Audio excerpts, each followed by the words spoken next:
All right. We are getting ready for the live broadcast of the show here. We're just about 3 minutes out, so hang tight. We're getting a few buttons pushed here. I'm here with Jim Miller, Just a Guy. We're gonna be on the radio here in just a second. We got a really loaded show for you. All sorts of stuff to get to. Hyundai, by the way, they don't think they will they don't think that they trust you with your own tools, and I don't think they believe in right to repair. So we're going to talk about that. Also, the new Nissan Z might be toast. Hasn't been out that long, so we'll get to that. All of that and more. Stick around. Hang tight here on the live stream now, about 2 minutes out from the live radio show, so we'll get rolling here in just a second. And I have to try to close programs on my computer here because things are doing computer things. Oh, DaVinci Resolve is not responding. Oh boy, we're gonna close that because I think that might break some stuff. So there's that. We're gonna go ahead and do a quick test of make sure our intro rolls.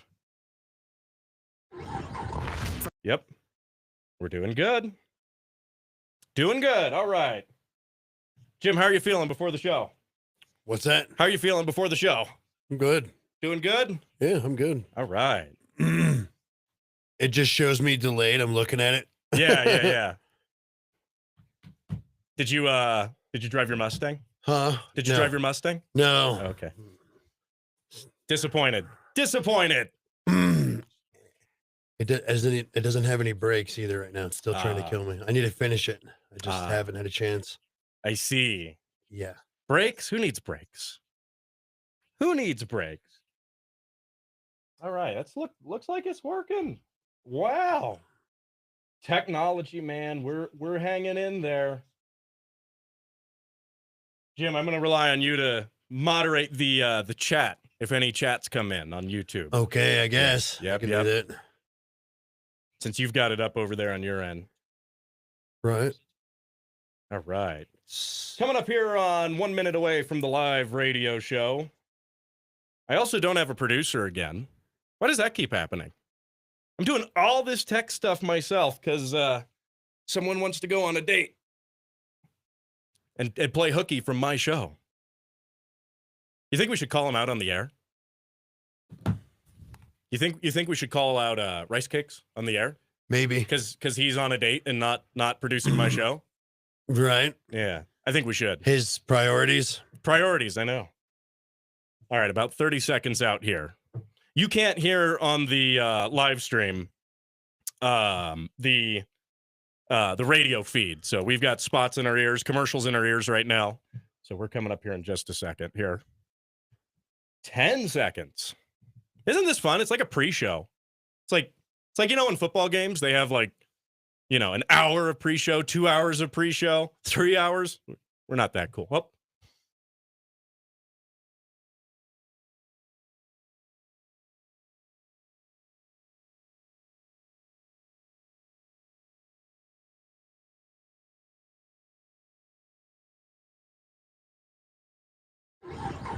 From Olympic City and the home of Pikes Peak, this is the Automotive ADHD Show with Matt West.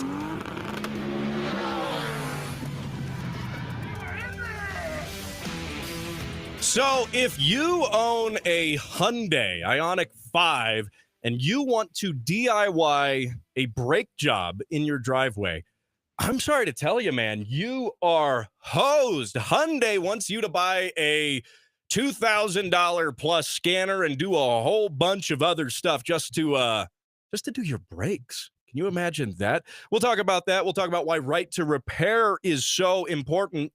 And is the Nissan Z already dead? I feel like that car came out just a little bit ago. It's not that old. And it seems like Nissan might think it's dead. We'll talk about why that is. And if you have a Dodge, Jeep, or Chrysler product, in-car ads. Jim's over here chuckling, by the way. I'll introduce him here on the show in just a second. But in-car ads are back. They're getting worse. And in an increasingly divided world, that we live in, this, I think, may actually just be what it takes to unite humanity, the hatred for these in-car ads.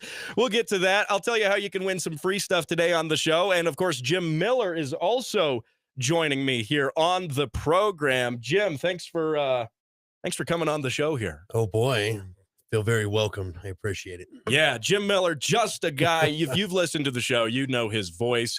You know that he ran for mayor. He ran for city council. He is your car guy running for local government right here in Colorado Springs. Jim, when are you running again? Oh, what do we got? Like 18 months, I think. 18 months? That. Yeah. 18 months. We'll make it happen. So now, real quick, Jim. So last week I had on the program friend of the show, OBD1 Kenobi, or Brian, as we lovingly know him. And we talked about winter car storage because we're getting into wintertime. We're on the tail end of fall. This is the warmest December, man. What are we on, like 230 days or 220 days to no snow? I know. Not quite December yet, even. I know it might make that big claim of the 300 days of sunshine, that big false, crappy tagline for Colorado. Yeah, the thing that they tell everyone 300 who days wants of to move sunshine. to Colorado. Move here. I mean, honestly. Yeah. I haven't seen the 300 days of sunshine before. Never seen it. They must just count if like the sun breaks through a cloud or something. Oh, there it is. All right, that counts. Write it down. But, so winter in theory is going to happen. I say in theory. All right. And Brian and I last week talked about winter car storage. Like, do you store a car in the wintertime, and how do you do it? And I think listeners were disappointed if they actually wanted real winter car storage advice from Brian, who is a mechanic, by the way. He's been doing this for a little over 10 years, because his advice was grow up and just drive your car in the winter anyway. So, Jim, I want your take on that. Do you store anything for the wintertime? Do you tuck it away, put it under the covers, keep it nice and cozy? Sorta. Read it a bedtime story? Sorta, not really. Not a lot of that. But there's some things that I just kind of keep stored until I'm ready for it. But indefinite storage? Yeah. That's different. But winter storage, I mean, if you got a garage, I mean, any ding can winter store anything. If you got a garage or a carport, you can do it. Just lock it up, put it underneath there. I'm serious. And then throw some of those little dehumidifier things inside of it. If it's old, because it's going to seep somewhere, window seal, something's going to seep somewhere. Plus, if one of those random mice get in there, they'll eat that and they won't be a mice no more. Hey, there you go. So I think we're kind of 2 for 2. There's really not much you have to do. No, it's not like a big super secret. This time of the year is when you see all the automotive publications go out like, here's your winter car storage tips. And we see it on the forums. I mentioned that last week. Go out there periodically and give it a startup, circulate the fluids if you're going to do all that. You don't really need to be. What do you have to winter store? That's what I want to know. Like, I have a lot of cars. I have a lot of neat cars, and I don't really winter store them. Maybe at the most a battery tender. I like the battery to be topped up when I crank it up. I'll give later. you that. That's probably about it. You should just disconnect it. And that too. Take it out. There we go. All of these people saying you gotta read the car bedtime story. You gotta tuck it in. Man, I'm telling you, they are wrong. All right. Wipe it down. Talk to it. Speak sweet with nothings into the muffler. Hey. Is that where you speak the sweet nothings into? I don't know. Maybe in the inside. Whatever. Wherever you got to talk to it, you talk to it there. Right. It's going to be okay. I'll be back soon. I didn't think of doing the muffler. There. So there's everyone wants to think that their Miata is a $10 million hypercar, of course. $10 billion Miatas. Well, no, you got to say it with the pinky raised up. Right. $10 million. Anyway, sharks with laser beams. Oh man! But before we get to some of the stuff I want to talk about on the program today, because I think we're going to get into a really good discussion on right to repair as well, because Hyundai doesn't believe in it. And Jim, very Korean of them. That's that's KDM right there. Korean domestic market. Gross. Is that what the cool kids call it? I don't know. I don't think the cool kids drive KDMs. So they probably do. They actually probably do. I don't know. I feel like they're probably the sort of people who've got like the what do you call it? The alpaca haircut. Oh, the broccoli alpaca or the llama. Yeah. Or the dumpster perm. There's one listener on the podcast right now who's probably like really feeling attacked by this. But I don't know. Dumpster perm, llama, broccoli, alpaca, whichever haircut you want to call it. Yeah, it looks ridiculous. Before we get to that, Jim, it's been a while since I've had you here in the studio, though. You guest hosted my show for me while I was out east not too long ago, a couple of weeks ago. I want to thank you for doing that. But what have you been up to project car wise since then? You were telling me that the Celica doesn't have brakes still. Yeah, I need to get to that. I was working on the Lexus a little bit, getting some stuff ready for that because I'm also getting ready for the snow. So I'm like, I better have some of the 4-wheel drive and all-wheel drive stuff all ready to go because you know how it is. Yeah. They don't plow all the roads here. We pay for all them to be plowed, but they don't plow all the roads here. Plow the roads, you say? Yeah, no, I hear you. Super fun. Yeah. I will at least concede to putting winter tires on the car as part of the prep. That's the big thing. I think winter tires are important, but I'm weird because I'll wait until the snow is falling to put the winter tires on. To slide down the road and then be like, I better put those winter tires on. Yeah. And then I'll end up doing it in my driveway, but in the snow. It's all right. That's unga bunga smart, ladies and gentlemen. There we go. No, I got another JZX90 I'm starting to tinker with a little bit, looking at that. But I think this season I do have a JZX90 that's all-wheel drive, so I was going to break it out this winter because I thought that might be an all-wheel drive JZX90. Now, that's something a lot of people aren't familiar with. Tell me about that for a second. It's just a 1J GE car, but it's auto. It's a JZX90. It's a Mark II, if I remember right. But I'm going to break it out. Figured to make it my winter runner this season because I'm usually driving something big and 4-wheel drive. And I'm like, let me do something smaller this season. A little more comfortable, a little bit nicer for airport or downtown driving and break it out. They're all right. I didn't even know. I blind bought it and thought it was 2-wheel drive, and it turned out being all-wheel drive. And I was like, oh. Did you find out when you tried to give it the first, you had a little bit of wheel spin there? Oh no, it doesn't do that. There was I think there was an it was ABS light or something. I was like, oh, it's what? There's drive shafts on the front of this thing. What is going on? And I felt doesn't even know it's all-wheel drive. Yeah. Hey, for a while, I didn't know they did all-wheel drive JZXs. Now, for those tuning in who aren't familiar with diesels too, I have heard of that. The JZX is a sedan. It's JDM, so it's Japanese domestic market. And it's a sedan from Japan. And typically there's a few different configurations of it. We never got them in the United States. We sort of did. We got the Cressidas back in the 80s and early 90s was the last time. So it's kind of shared a close. Platform. Yeah, it's platform there. Yeah. But the JZXs, they're pretty common in Japan. They're everything from, basically taxis, effectively. I mean, they use them as fleet cars and all sorts of things. To enthusiast cars. There's variants, of course, with the 1J, with a manual. I got 1G GTEs, which are single overhead cam straight sixes that can be turboed, that do come that way. Autos, manuals.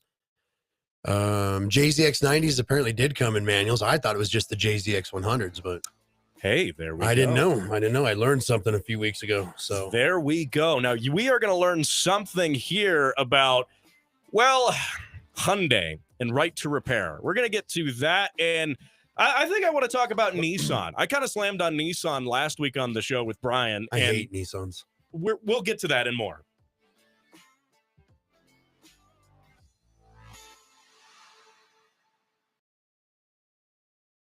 There we go. I freight trained that break just a little bit. That's what I get for not looking at the clock. Right. All right. JZX 81 is still my favorite out of all. 81? 81? Yeah. I just spilled my Cheez-Its. Can't do that. Not on this show. I do need to get some checkered floor mats though. So oh yeah. If you got any or know where any are, or find some that are worth the tar, let me know. The last ones I got were janky. They were like I was like, oh, that's a pretty good deal. It's like $60 for a set. No. But you can't have a JDM car without the checkered floor mats. That's true. Yeah. Fuzzy dice and checkered floor mats. Yep. Gotta have it. But no, that JZX90 is kind of neat. I got to change the exhaust. It's stupid loud. Oh, yeah? It's very ricey loud. I don't like it. 6 cylinders can sound really good. Or really bad. I don't know why. Generally, especially. The straight sixes can just sound raspy. Real raspy and harsh. Then again, if you do anything along the lines of straight piping we'll talk about Nissans. Nissan I mean, what's the meme that it turns it into Chewbacca? The sound, you hear that driving, or a broken trumpet. Broken trumpet, yeah. Though I think a broken trumpet will at least sound sort of way better. Yeah. So I think we've thoroughly alienated all the I don't like Nissans, dude. all the Nissan owners on this program, which is no one. I don't think anyone who drives a Nissan listens to my show, probably because we're not nice to Nissans. But there's some. I'll concede there are some Nissans that I do like. Namely the old Z cars. The old Z cars are the old 240s, 260s, 280s. Yeah, the old Z cars are slick. I like them. I like 240s and 280s better than 260s though. Yeah, I got it. Kind of weird. The mid one, I'm like, All right, we're coming back in 45 seconds here. Yeah. Okay.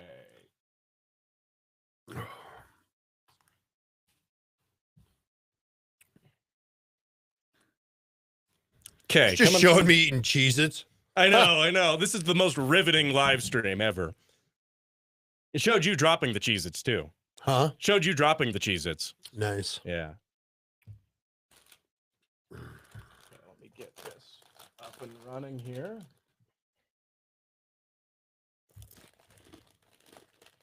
Five seconds.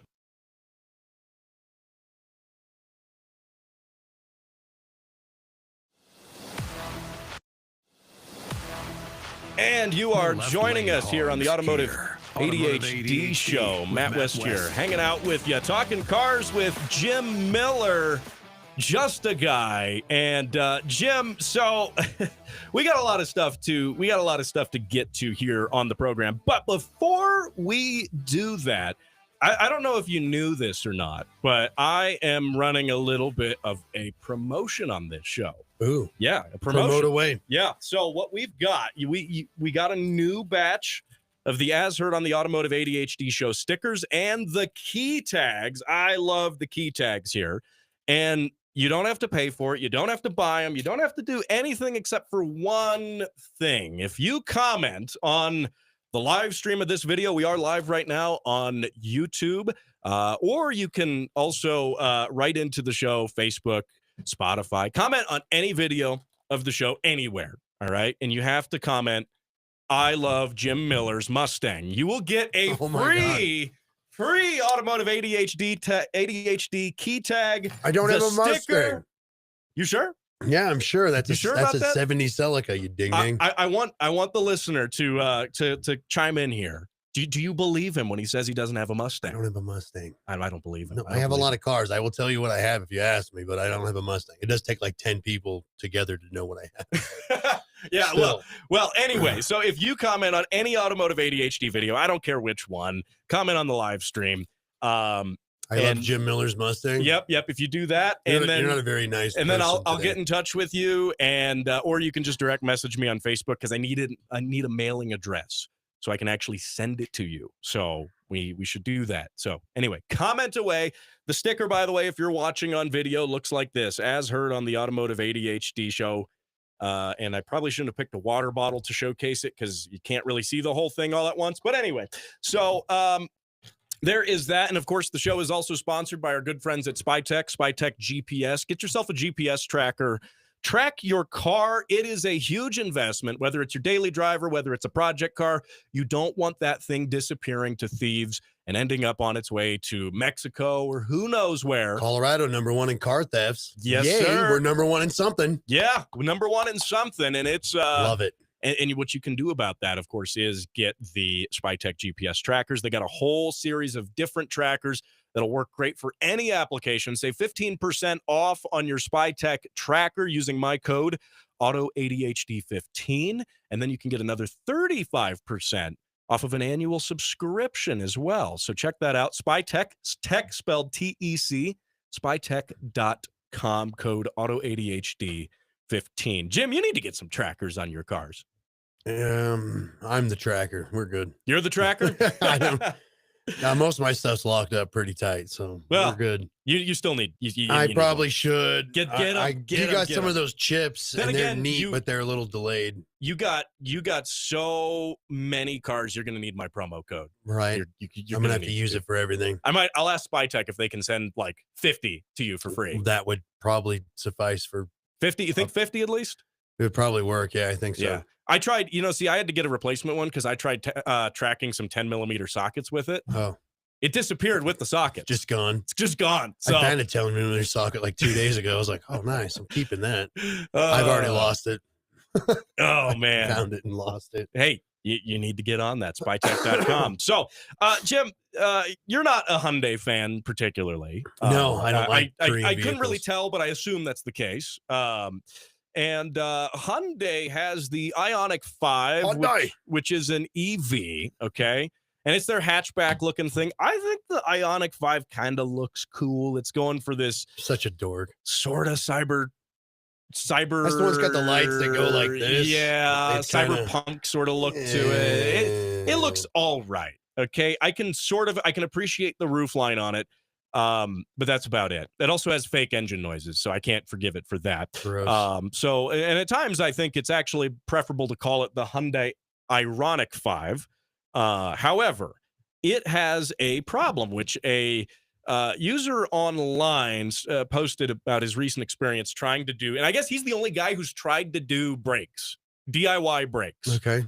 on his Hyundai. Pretty simple project. right. Just brake pads, not Brake the pads. whole, nothing crazy. Just Maybe swapping throw some pads. rotors in there. Just pads and rotors, regular Yep. R&R, repair, replace. And what he discovered is that in order to do pads and rotors, you need a $2,000 scan tool in order to do the pads and rotors. Why? Because it's got one of these funky electronic parking brakes.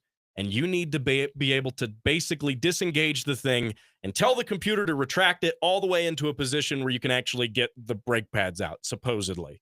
I haven't taken one of these apart, full disclosure, myself, but that's how I understand what happens. Now, the problem is that you could have this function accomplished in all sorts of ways, even with silly electronic parking brakes, which frankly, I don't really understand the point of those.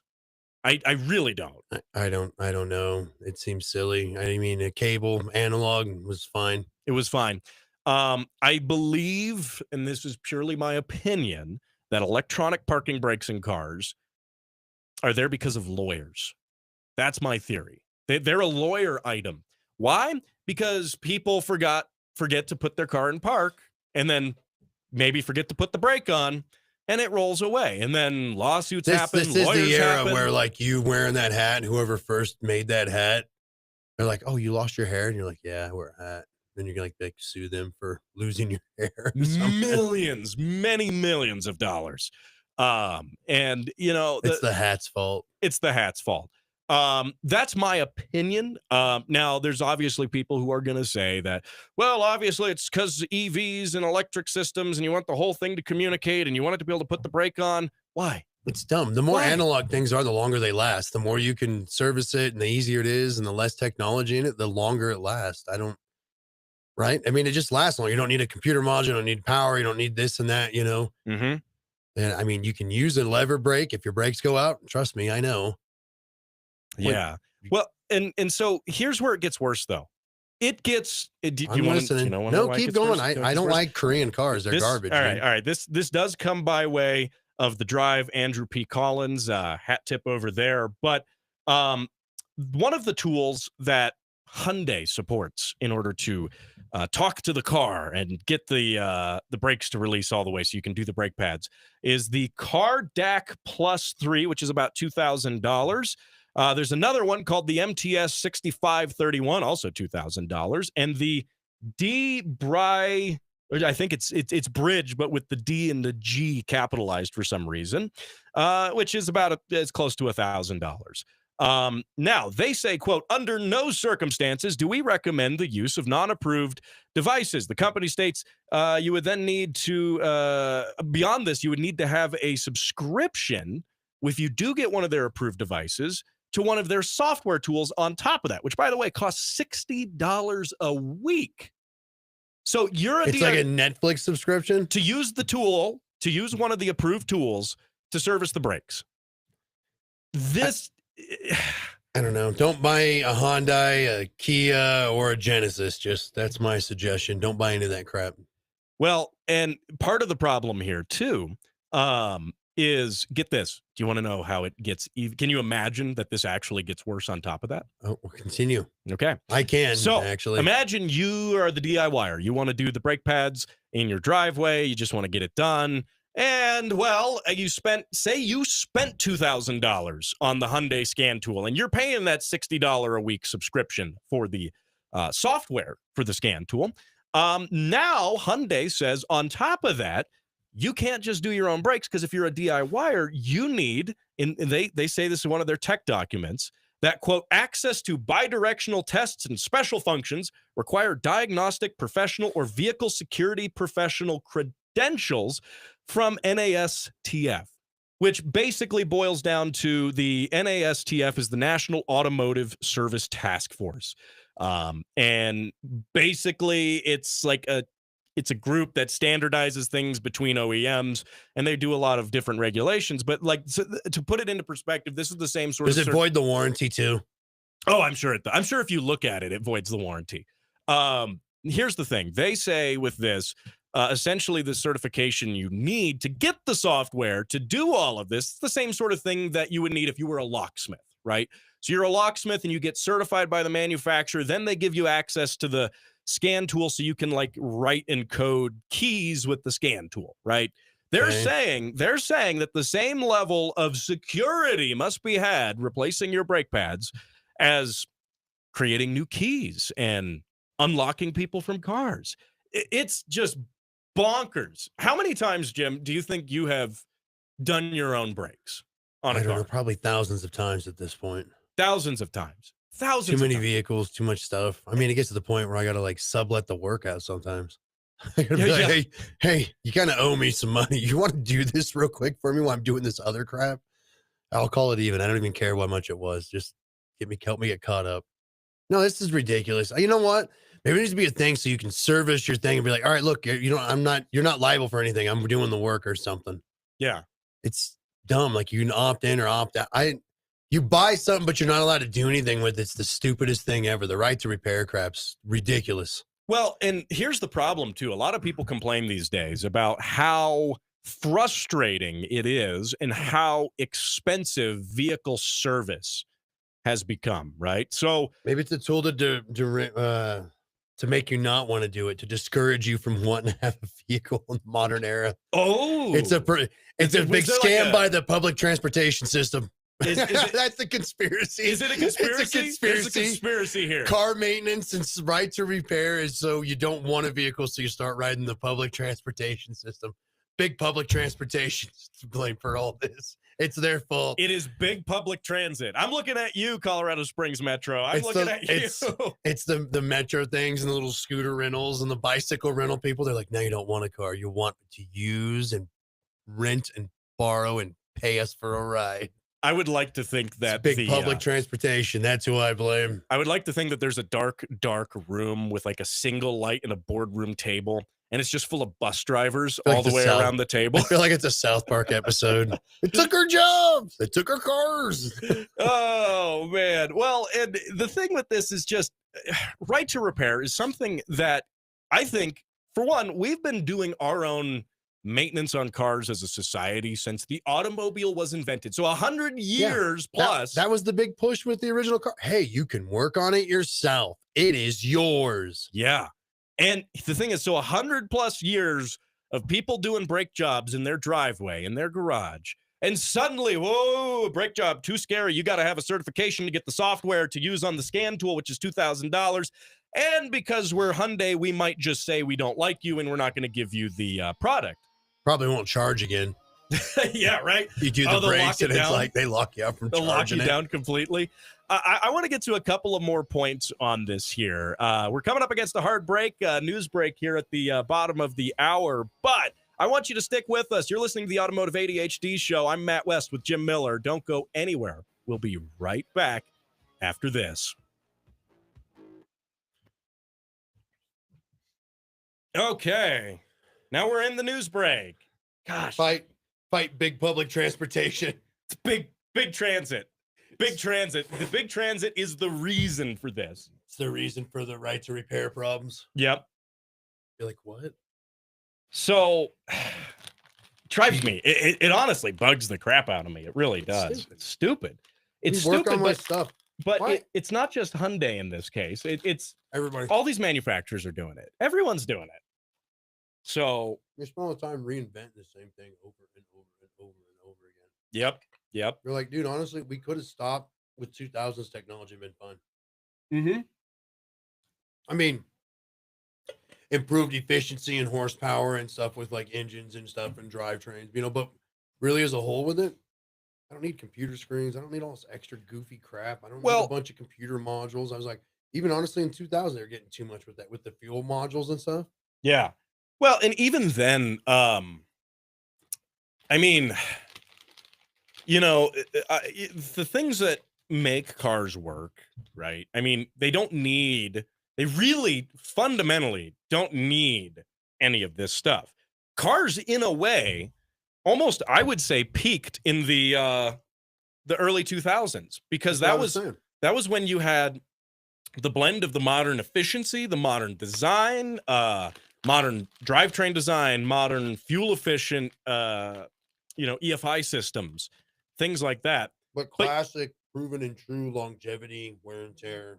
Well, yeah, you didn't have all the computer stuff controlling everything in the car still. You had the core of it, you had the drivetrain that's modern, that's efficient, but every single component in the car doesn't need to be on some sort of internal, network inside the car. It's big computer module, that's who it is. Big computer. I blame big computer. I blame electronics. So let's see here. We're coming back in about 90 seconds. I do want to thank you if you are joining us on the live stream of the program. Make sure to comment. I love Jim Miller's Mustang for that key tag and that sticker. Let's get those out the door. Let's get those rolling. So I blame Denso. They weren't selling enough modules. Yeah. Denso's, they do like everything. It's FOMOCO. It's their fault. They wanted more modules. I blame Bosch. They wanted more modules too. It's Bosch. Bosch, yeah. Hey, what is it? FOMOCO? Ford Motor Company? Yeah. FOMOCO. Let's see. Okay. Hey, that's still working. Oh, I should probably get this ready to go. We had a little glitch at the beginning of that last one where the bumper and stuff didn't run on the front, but oh well. That's because I didn't call out Rice Cakes for not being here yet. We'll do that. Yeah, Okay. I don't know, this car stuff's stupid now. Yeah. It's a goofy era. It's weird. It is. No, it's so easy to live, but it's so complicated for no reason. Yeah. That's actually probably the best analogy with it. It's easy to live, but it's just complicated. Imagine that. Isn't stuff supposed to make it less complicated? Getting things to be more efficient? I don't know. Back in 5 here.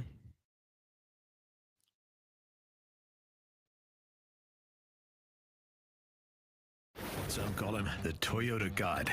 Others say he ran for mayor. Introduce you to the candidates running for mayor. So today it's Jim Miller. One of your priorities that you've laid out is fixing the roads in Colorado Springs. Jim Miller. Mr. Miller, you also have 30 seconds. That was Jim Miller, just a guy. All we know is he's just a guy with more cars than friends. Jim Miller is on Automotive ADHD. Yes, he is. Jim Miller, just a guy, hanging out here talking cars on the Automotive ADHD show. I am your host, Matt West. And Jim, I have to, also as our live stream is suddenly struggling, look at that. It's a black screen when we went to the camera view. I blame, you know who I blame? Oh, it's back. There it is. Nice. It's back. It's back. I blame the Italians call that Techno Luigi. See, Jim, I blame our producer. You know why? Is this a James Fiddler or Rice Cakes attack right now? Because he's not here. That's why I blame our Isn't producer. he hanging out with a lady or something, having From what brunch I or something, understand, or from what lunch? From what I understand, he has gone out with a lady for lunch, breakfast, dinner, something like that. I mean, we are. If it's any of those, it's fine. He's all, hey, baby, you want to see how rice cakes are made? You're like, what does that even mean? She's like, what?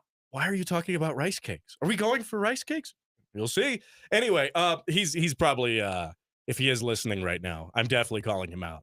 Should we be rooting for him on this date, or actually probably not, because I want him to come back and continue producing my show. Oh, you want to intentionally just foul him up in his life so he's got to go back to doing more work? Yeah, gotta be like the rest of us, just work, man.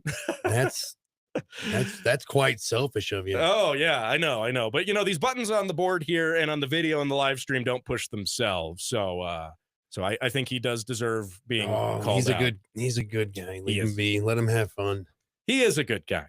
Just, we could just embarrass him on his date if he's got the radio on right now. I don't think he has a radio on during his date at the Rice Cake Factory tour. Yeah, you're right. Not this show, at least. He doesn't want her to know that he's a part of this show at all. So, anyway. Oh, man, Jim. So, before the break, we were talking about Hyundai. We were talking about right to repair. We hate them. Done. Easy. We hate them. Don't buy a Hyundai. It's a waste of money. Sure, it's probably the cheapest pile of trash you can get. And if you don't care about what you're driving and you don't want to work on it or any of that kind of stuff, and you like to help support big metro transport with pushing for you not to own anything or have anything or subscribe or whatever the heck weird nonsense nowadays, then then you can go buy that garbage. So the problem with this is it's not just Hyundai, it's the whole industry which is jumping on this bandwagon. And if you are just joining us here on the break, essentially the gist of it, what we talked about in the last segment, is that Hyundai requires that you buy a $2,000 scan tool, and then to use the approved scan tool with the approved software, you must pay $60 a week, and you must be certified with a national regulating body which certifies like automotive locksmiths and other things just to change your brakes. And did I say to that? Give us a break. Give us a break. Give me a break. Where's the rim shot? I don't know. Where's the rim shot? Yeah, where's the Kit Kat commercial when you need it? Oh, but the thing is, people go, well, if you don't like it, don't buy the car. Right. But the problem is this has become systematic in the automotive industry. And people wonder why repair costs are so high too. Because if we're complaining as DIYers about having to do something like this, right?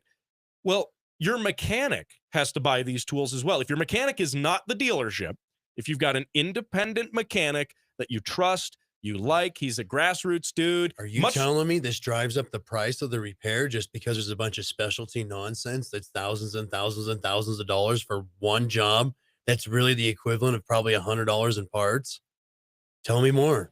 It is what it is. But, I think as consumers, we need to support right to repair legislation for one, because right to repair legislation isn't even so much the creation of legislation. It's just telling manufacturers, hey, you can't rip people off like this. And I think that right to repair is a really fundamental principle that we have had for a long time.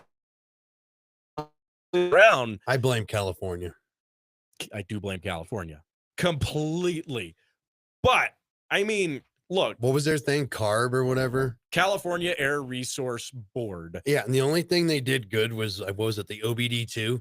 They just standardized OBD2. You're like, everything has it. And you're like, okay. Good luck.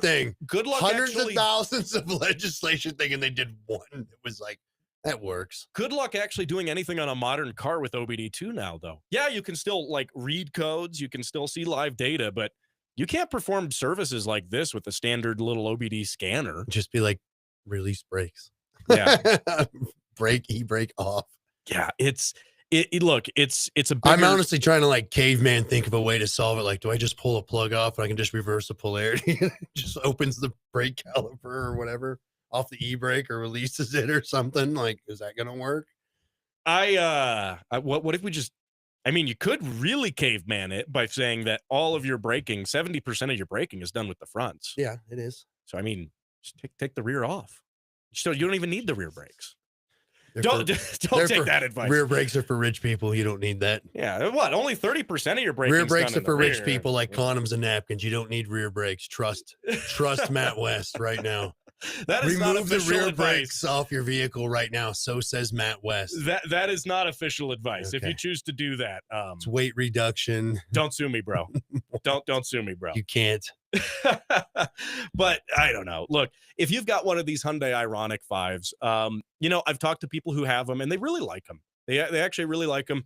They're weird EV fanatics though, because all EV fanatics, I'm telling you, EV people are in a cult.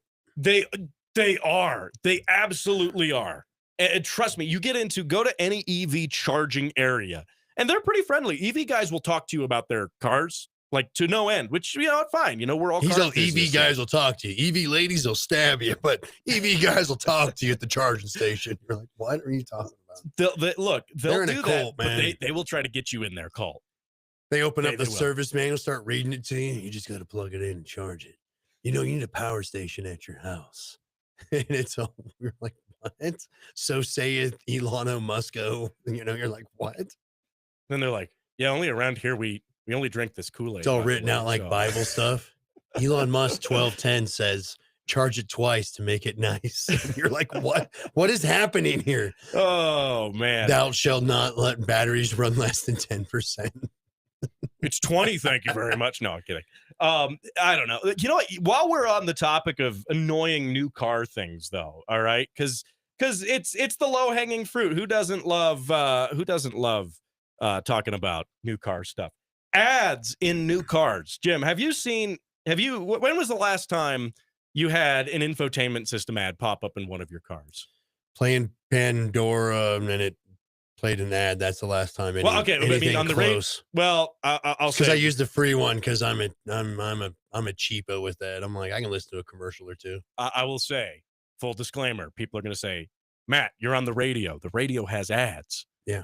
And the ads are in your car. Yeah, but we're exempt, okay? Like Okay. we're special, all right? Okay, so we're We not get an talking exemption. about that. Yeah, I'm yeah, listening. Yeah. So you mean the car itself or the infotainment system? infotainment system. Yeah. The infotainment systems are trash, dude. I'm tired of all this big screen, So- pushy, screeny garbage. The internet, if you go on Twitter, which I don't recommend To the doing it interweb. at any point here, but if you do, you will find a list of owners who are very upset by infotainment system ads, which have crept into Jeep, Chrysler, and Dodge products. And the ads look a little bit something like this. Jim, I'll pass that over to you. Check that out. It's called a marketing notification. Let me read this. Just Read it. announced $1,500 loyalty retail bonus cash. Own a Chrysler, Dodge, Jeep, Ram, Fiat, Alfa Romero brand vehicle. Get $1,500 in additional bonus cash on purchase of a new Jeep brand vehicle. Valid 11/5/25 to 12/1/25. Oh, it's still valid. Exclusions apply. See dealer.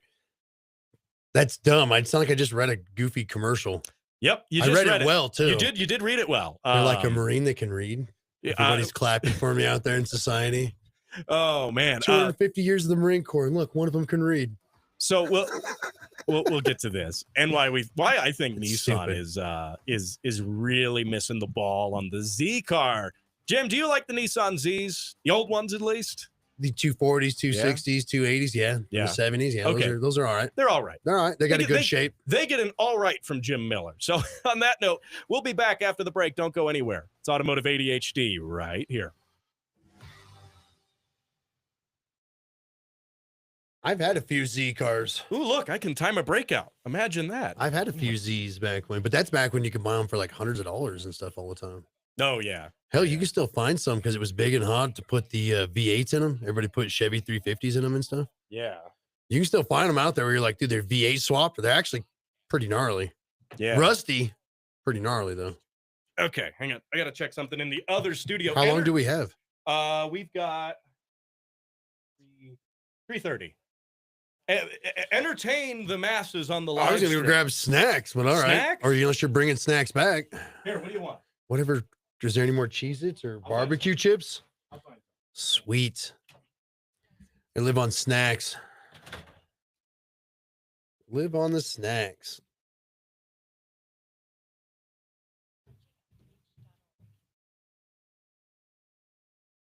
The lights don't pop. Everything else opens, but the lights don't pop up and down. That's ridiculous.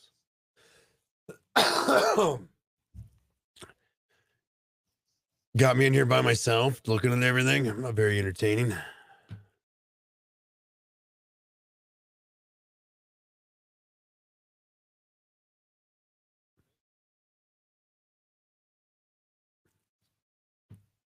Oh, entertain the masses, he says.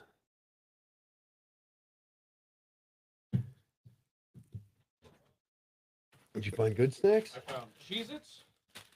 I've got Funyuns. Yeah. Sour cream and onion. Ruffles. Perfect. That'll work. Check that out. Good enough. Good enough to go. I hope you said only nice things on the live stream here. Well, can't curse on the radio. Can't curse on the thing. You got to keep the language clean. Got to keep it clean. You got to keep it clean. No, this right to repair stuff's ridiculous. Yeah. It's dumb. Here's something you can buy and spend tens of thousands, if not hundreds of thousands of dollars, but you can't work on it. Right. Thanks. It just makes people not. I think it's just going to make everybody not want to buy stuff. Well, and I think it's going to drive up, absolutely going to drive up demand Of old stuff? of old stuff. Yeah. Old stuff, for sure. What do you think about the expertise on building something or working on something old? I touched base on it when a little bit, like just even builds, like the old junkyard builds are like expensive to do now. Like everything's just, Yeah. I swear they're just trying to discourage you from owning or having anything sometimes. Yeah. I know.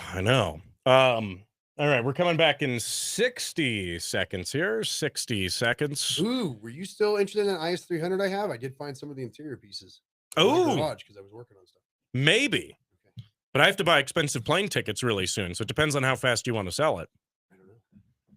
But maybe. And how long is the trip to Japan? The 3rd to the 10th? Is that what you said? Yeah, about there. Yeah. So for like a week? What day of the week is it? That's Saturday through a Tuesday. Somewhere around there. I'm just checking. Yeah. I gotta be curious of what work I can or can't miss. Plus, I'll need somebody to kind of check on my house. Yeah. I All have right. to clean my house today. Ooh, fun. No. All right, coming back in 10 seconds here. I know because my producer who's on a date did not tell me. I just know. Okay.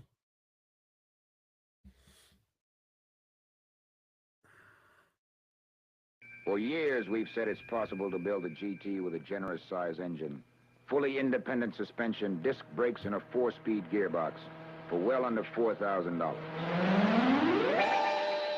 The car, Datsun 240Z, the most exciting new GT car in a decade.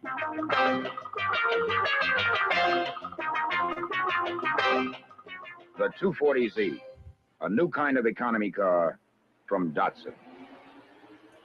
Oh, man. You're listening to the Automotive ADHD show. I'm your host, Matt West. Sitting across the board from me here is Jim Miller, just a guy.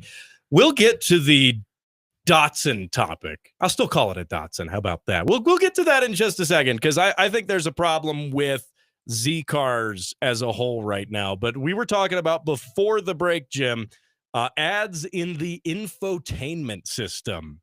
And I think this is something, well, for one, Jeep, Ram, Dodge, Chrysler is slipping these ads in here. And right now they're marketing their own stuff. They're marketing, their own deals, their own incentives, but they're marketing it to the problem is, that I have with this. I said in the last break, well, radio, we're exempt. We play ads in your car, but we're allowed to. But that's because this is free. This is a free medium. It is 100% free. You pay nothing for it. Absolutely nothing. And something's got to keep the lights on. All right. This is a capitalistic endeavor. We're not NPR. We don't get money from the government. Something's got to keep the lights on. So the concession is we play ads. And advertisers pay us for that. The difference with a vehicle infotainment system ad is you paid Imagine you're in your $100,000. It shouldn't be $100,000, but you're in your $100,000 Ram 2,500, 3,500, all the bells and whistles. You got the leather interior. You got all that. You paid $100,000 to sit behind the wheel of that truck just to get advertised to from Dodge or Ram or Jeep about incentives to come in and buy another vehicle. You paid $100,000 for the privilege of getting advertised to by Dodge is essentially what's happened. And what I think, for one, no one's on board with this. Like, do you know anybody who would be on board with this? No, I don't think so.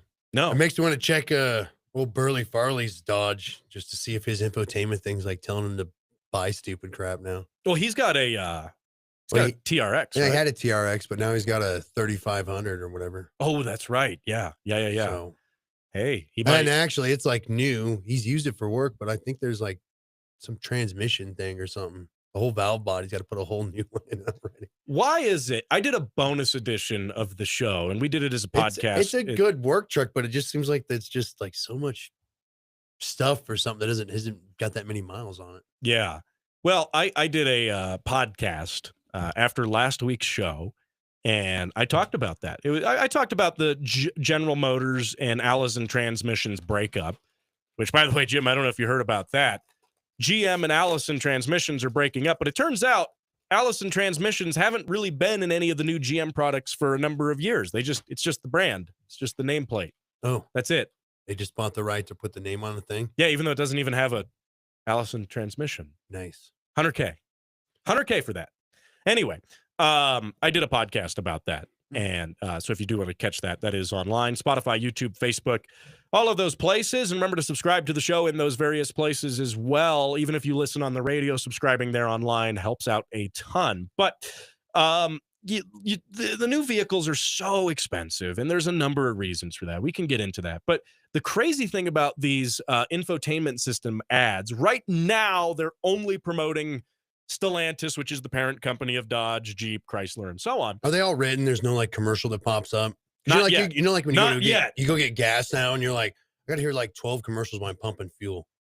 Yeah. Did you know? I think it's on the I feel like Futurama's like the second- real world now. second. You know how they've got a row of buttons on the side, Yeah, like you can either push side. it's the second One from up from the left, I it's on think. the left side. You Left, like push it up and from the hold it, and bottom. it'll mute it. Which I think they should just write. Look, if you want to mute it, just mute it. Push the mute button. Yeah. But having said that, they're not there yet. But you can imagine where they're going to be at if especially executives and salespeople say, well, we can increase our profit margins on these vehicles by delivering ads to here. And everyone in a boardroom will kind of softly clap. They'll all do like a little golf clap in there. And it's going to happen. It's only a matter of time. And yet people hate it to such a dramatic degree. I don't think I've seen a positive reaction to it anywhere. And get this, it gets even nuttier because with Dodge, or Stellantis, I should say, you can opt out.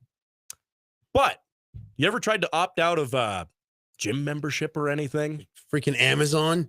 Anything? Amazon Prime. Try to take Amazon Prime off. I don't know what the hell. That stuff sucks. Yeah. Well, it's one of these things that, you know, a lot of places like certain gyms and stuff like that, you can sign up online, but if you cancel, it has to be, you know, handwritten, certified mail, sent in by a certain postmark. It gets really crazy. Easy to sign up, not easy to cancel. So in order to opt out, if you have a Stellantis vehicle, and again, that's going to be a Jeep, a Ram, Dodge, Chrysler, you can call the customer care line and ask them, pretty please, would you turn the ads off in my car?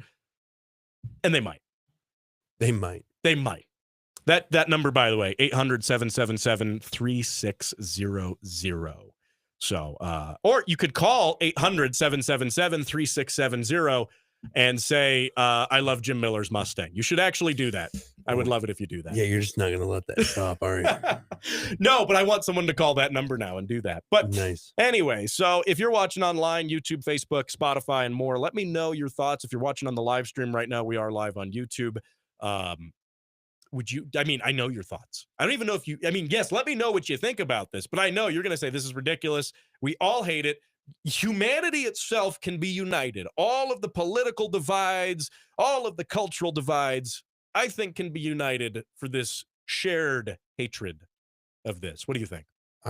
Yeah, it seems pretty annoying. It's tedious. I don't know. Some of us probably just ignore that crap and just keep going though too. Yeah, but to You know, a point. but To a point. you buy something and then you're being bothered with it. Oh no, Then but you see, when it comes up on the infotainment system, you have to acknowledge it. You have to click OK. there's no Nope. no or yes. You got to click OK. You just click OK that you've read it, but it's not going to go away until you do that. It's so dumb. It's like those updated like phone agreements, like Samsung agreements and Apple agreements that pop up on your phone all the time, and you're like, it'll make your phone not work right if you don't agree to the terms. Yeah, no, Or you buy something and they change the terms after the fact. yeah, Samsung does that. Yeah. Apple does that. Yep. Everything does it. Actually, anything with it's man, all electronics do that. The TV will do it. You're like a smart TV. You're like, I just wanted to watch something on YouTube. You agree to these terms and you're like, And if you I'm read- not reading this. I'm just trying to sit down after working all day. I don't really care. I don't care about your terms and agreements. Well, and most people, just because they don't want to read it, just okay, click OK. But if you actually do Get you read it, over, yeah. if you do read it, oh man, some of the stuff that's in there is wild. We now own your house, your property, your name, your voice, your thing. You can never sue us. Everything. You've Or- agreed yeah. to never sue us. Disney's infamous for that one. Oh yeah. Disney. Imagine Disney doing something scummy and not above board. Who would do that? The Very 1939 of them. the mouse the mouse does not have your best interest in mind. So look, I think that this we've gone over a number of things. This show has kind of just been a rant against modern cars at this point. So is this going to make it to where older stuff's more popular again and prices are going to go up on it again? Because you know how it goes with that. There's some old stuff and it gets expensive for no reason. Not just trends, but just desire. Yeah. Or nostalgia. Nostalgia kicks in hard. People are like, man, I just want a lever for my heater or the 3 knobs. Yep. I don't want a bunch of like climate control crap and buttons and everything. So Well, we've seen that to a heavy degree in a lot of places. I mean, I recently saw an ad for it was a Ram 2500 Cummins 12 valve. It was like a 90 something. I talked about it on one of the podcasts I did recently, and they were asking a ton of money for this truck. It's an all analog truck though. They were asking it's going to last. boatload of money, and your money would probably be better spent there than one of these new trucks. Just saying. And you can repair it without having to go through a hoop. Oh, well, good thing Hyundai doesn't make trucks. Oh, wait, yeah, they kind of do. So, hey, we'll be back after this. Huh.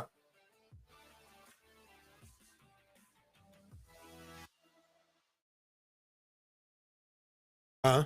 The radio station was not running on time. It was like 30 seconds early there. Mm. Yeah, I was not expecting us to get freight trained on there. Have you seen some of those new Genesises though? They look neat, but I wouldn't buy one.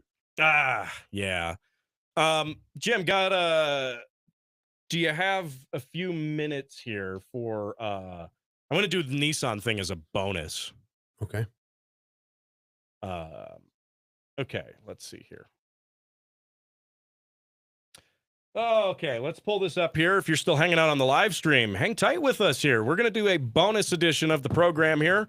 I was gonna mention it on the radio, but Still can real fast. well- You got 10 minutes, right?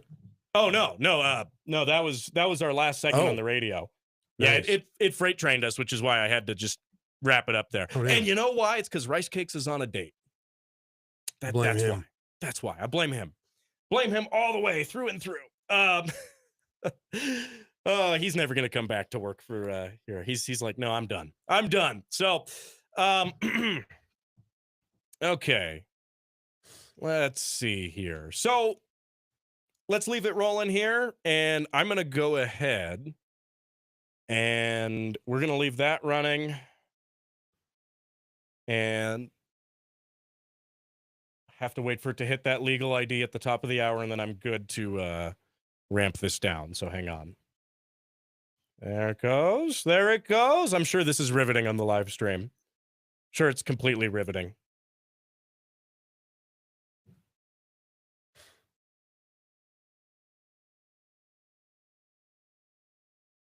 All right, there we go. Okay.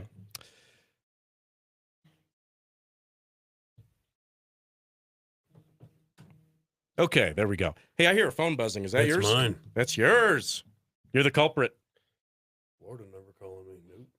All right. And so one of the things I'm going to do here is we have to switch that down to here, like so. In theory, that ought to work. Doesn't seem like it is. Okay.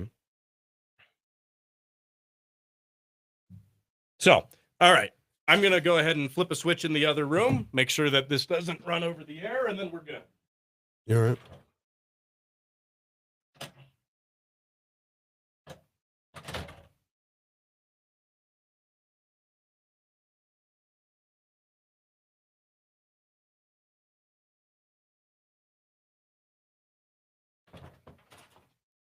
Okay. All right. So, okay. And now let's hit this over here. Jim, are you ready? Or do you need to take that call there? No, we're good. Go ahead. Okay. All right. Okay, here we go. So,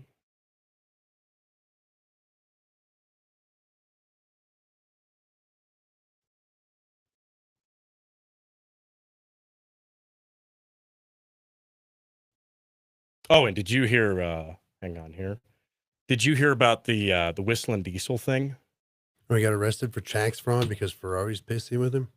It wasn't Ferrari, but it's the I thought they government. said he didn't pay the tax on the Ferrari or something. Well, yeah. It was Tennessee that arrested him. That could be a topic for the But I show. heard Ferrari's the one that like dropped the dime. Oh, Oh, well, did he ever register it? And it's like because he just had it on his property yeah. or something. He along those registered it in Montana. lines. So what? That's what he did. And apparently that's apparently No, it's legal. it's totally It's legal. a loophole and it's legal just because you don't like it. Yep. Look, people are tired of paying registrations. Once again, you're paying more money. Are we on?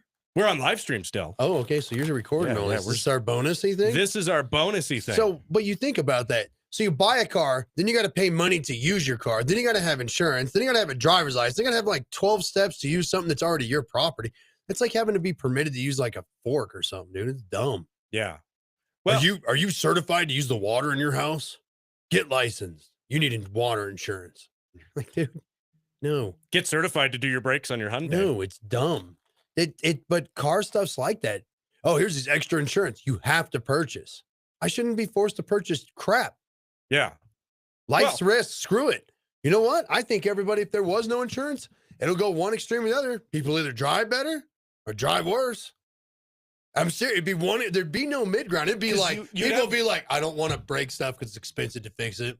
You'd have some skin in the game, is what you'd have. Yeah, you'd Yeah. have some consequences, some real consequences. People are like, man, I don't want to break stuff. Mm-hmm. I better start driving a little cool. Or Yeah. the dude taking the risk be like, well, I got the money. Yeah. You might have some rich people stuff like that where they're like, because you know that, like everything that's a fine, that's just a rich people privilege thing where it's like, oh, I can pay for that. I don't care. Yeah. Ticket me later. Go figure. I'm not wrong. Yeah. Well, and perfectly something that's perfectly legal in Montana, right?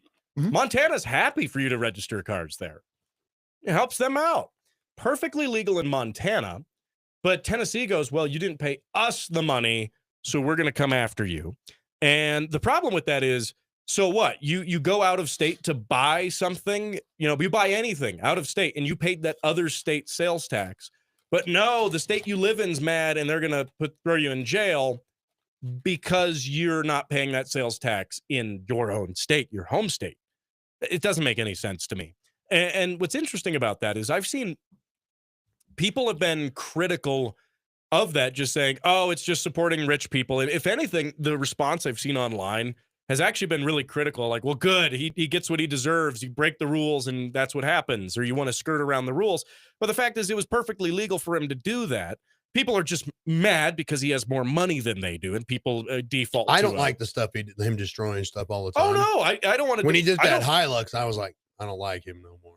I don't. I ain't gonna lie to you. When he destroyed that Hilux, I was like, I don't shame. like his content personally. I do not. But he found a way to make money and do the hustle and sell out and make the nickels. He did. He found Yeah. the way. Then so be it. It is what it is. And if you don't like it, then don't watch it. Yeah. don't And participate with it. The other criticism I've seen, of course, is that, well, average people can't do that. You can't, he's just taking advantage of a loophole that only exists for the rich, which is not true. When you do your taxes as a small business owner, is claiming deductions that you can rightfully claim and writing off write-offs that you can rightfully write off. Is that tax evasion, or is that just being smart with your taxes? Being smart with your Being taxes, smart with your dude, taxes. because you And get taxed enough. The average person's taxed like 67% of their damn money. Yeah. I'm talking sales tax, payroll tax, Yep. Income tax, all this stuff. All these things are taxes, dude. A driver's license is actually a tax. Yeah. Registration is a tax. All these taxes. Yep. There is a crap ton of tax. What are you getting, man? What I call speed holes now. Those are just potholes that have been there so long, there's a little bump after. Yeah. Speed holes. Speed holes. Love speed holes. They're my favorite. Gotta No, love but you them. think about it too. Okay, so a used car, right? How many times has the tax has been paid on that damn thing? Oh, yeah. No, Think and of then- that. No, oh, like look, how many you times it's been privately- sold? You Yeah. privately sold it. So guess what? You need to pay the state more tax. You're like, dude, no. Screw you guys. I'm tired of it. You tax me, then you tell me what to do all the time. I'm not in the Marine Corps no more. Leave me alone. Let me just go about my life. I'm tired. I work all the time. I follow the rules. I don't do anything. I don't hurt anybody. Go after some problems or something, or bad people, for crying out loud. Yeah. No. Oh, well, see, it seems like you work a lot and, we could probably get some money out of you. Go away. By the way, I'm not going to lie. I got that text message from the mayor. I'm proud of you. Mayor's proud of me. Is Mayor Yemi proud of you? That's funny. Anyways. No, but you look at all this stuff, dude. It's all taxes and parking meters, blah. Those are taxes. Yep. Those are taxes.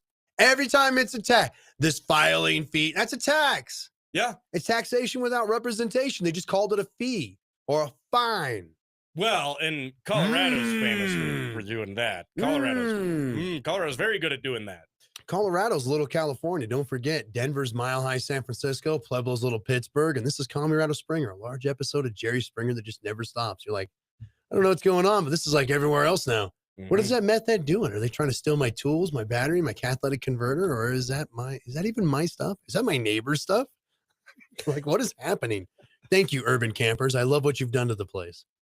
Oh man. Well, don't even get me started on the flock cameras, for example, too, which are supposedly for tracking stolen cars. Though I think you're better off using my sponsor, SpyTech GPS, for doing that. But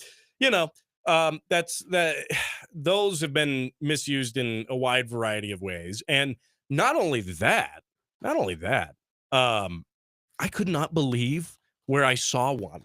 Okay. I thought that, being up in the mountains, being in like a remote area would be pretty safe from them. I was driving on Highway 69, between Westcliff and Cotopaxi. 69. I cannot believe that road sign, the actual like highway road sign, doesn't get stolen like every other day. Right. But anyway, so it's funny because when you ever see like mile markers on I-25, like if you actually see like mile marker, like they don't do mile marker 420, it always ends up, they like skip it. It's like 420.5. Mm-hmm. You'll see that too at 69. But I was driving between Westcliff and Cotopaxi, and there was on Highway 69 in the middle of the mountains, hardly even any homes there, just a twisty mountain road, not just a security camera, a flock camera, specifically a flock camera on the side of the road right there. And I was like, wow, even out here, you can't get away from them. Even out here. And again, there's critics who are going to say, well, yeah, but they're good and they help police and they do this. It's like, yes, but at what cost? At what cost do they do it? And well, you're a car guy, you should like them because they help track stolen cars. Yes, but at what cost? And do we have better means of tracking those cars? We might. Just saying. No, you're going to trust a system that can't keep guns or drugs out of jails and prisons and contained system they can't prevent stuff. Yeah. Yep. You want society to be better, just be better. You want it Quit better? Be quit. better. Yeah, exactly. Like I always say. But on top of it too, start hating the crap. Yeah. However you want to look at it. You want to put it from a religious perspective? You're supposed to hate the terrible things. Yeah. Hate terrible people doing terrible stuff. Yep. Hate evil. Hate thieves. Hate the problems. It's fine. You don't need to tolerate that. The age of tolerance has just made everything acceptable. You're like, no, dude, I can't have you pooping on the side of my building. You need to go somewhere else. Like, sorry, urban camper. You don't need to be tolerating any of this crap. And it just cost you your money, all of it. Here's some safety thing to cost you. Oh, fun, neat thing I learned, by the way, especially for us, at least in Colorado Springs. I can't speak for everywhere, but I learned this yesterday because I'm always learning neat things.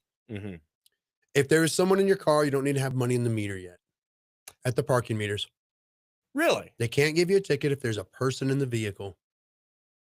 Really? Yep. Meter maid told me yesterday. And I don't usually like meter maids, but that lady was nice and she was people. Because I went to get change and go back. And I was like, I'm just going to the car right there for it. And she's like, oh, is there somebody in the car? I was like, yeah, there's somebody in the car right now. Oh, I can't ticket you. I was like, oh my. I was like, you're quite the darling, if not the sweetheart. Really? None of us knew this. It was a discussion. And we were like, interesting to know. Is that the loophole? I wonder. Interesting. Which is good because I don't think parking, we live here. We paid for the parking spots, the stuff. Downtown's silly, man. Well, yeah, I agree with you on the parking. Especially if you work down there. I Yeah. work downtown. It's terrible, man. Charge you for parking. You're like, it's 8-hour shift, man. What am I going to do? Yeah. Yeah, I agree with you on that, especially because we did pay for the, we already Paid for the paid for the meter. parking. Yeah, whatever. What do you want me to do? I put my ID in there or something. They got the technology now. They can take your credit card. I'm sure it can read your ID and be like, oh, you do live here. How long are you at your work? And then what's your shift? Just have our AI overlords behind the flock cameras know that, oh, yeah, that car's cool. At least make them do something useful. Don't get me mad about AI. That's part of the reason utilities are expensive because it takes a lot of power to run that. And most people don't know that. And they're like, what? And then on the other end of it, you're like, you're just the beta test. Yep. You're making it better by using their garbage. You think it's free? No. It's profitable for them, for you to use it and not cost anything because they're not having to pay anybody to be beta testing and running through everything. You're the test. You're the guinea pig. And that stuff uses a lot of utility. That's why utilities part of the reason, not all the reason. Utilities expensive everywhere. Well, a standard Google search versus an AI search is drastically disproportionate in the actual electricity it consumes. Yeah. Consumes. Concerns. It is concerning. It's drastically disproportionate. Not only that, I mean, you search on Google now and it defaults to giving you the AI answer anyway. So you're getting it no matter what now. Yeah, you can't even option for it. It says AI and the little Yeah. star thing next to where it says AI answer. And you're like, what is this? Don't even give these guys ideas about putting AI in cars because they're already working on it. And I think they already do. They do. They have integrations for different things like ChatGPT, Alexa, Siri, things like that. But I'm scared of it. I'm not gonna lie to nobody. It's like, you want Terminators? That's how you get Terminators. And be like, oh, I watched that. We saw this movie happen. We watched this movie. We watched it. So it's like hot dogs. You're like, hot dogs are 2% people. And you're like, Soylent Green is happening too. They got all kinds of the old movies that are crazy, like dystopia. You're like, oh, the world sucks. And it's like, oh, all those movies are happening. Like all of them, a small percentage of all of them is happening. That's reality. A small percentage of all the chew bubble gum, but I'm all out of bubble gum. Yeah, you seen that movie? All the apocalypse movies. Yeah. They live. They live. That's classic. Yep. So I was gonna do our bonus on this Nissan thing, which is why I had that Nissan ad in the show. But I got freight trained on the radio system. Thank you very much. We'll go ahead and we'll leave the live stream running, but let's start a bonus. This has kind of been a bonus. This has just been a chit chat here for the live stream viewers. But having said that, let me go ahead and cue this up for a bonus recording here, and we'll get that rolling. So, okay, here we go. And thank you for joining us here on the bonus edition of the program. We ran out of time on the radio show, which is becoming a habit at this point. That's becoming a habit for sure. And I'm sitting here with Jim Miller, just a guy.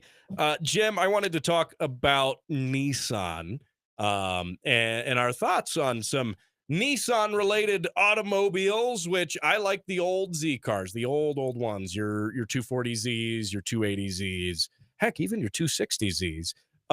Beyond that, I don't know I do know that I don't like a lot of Nissans past that.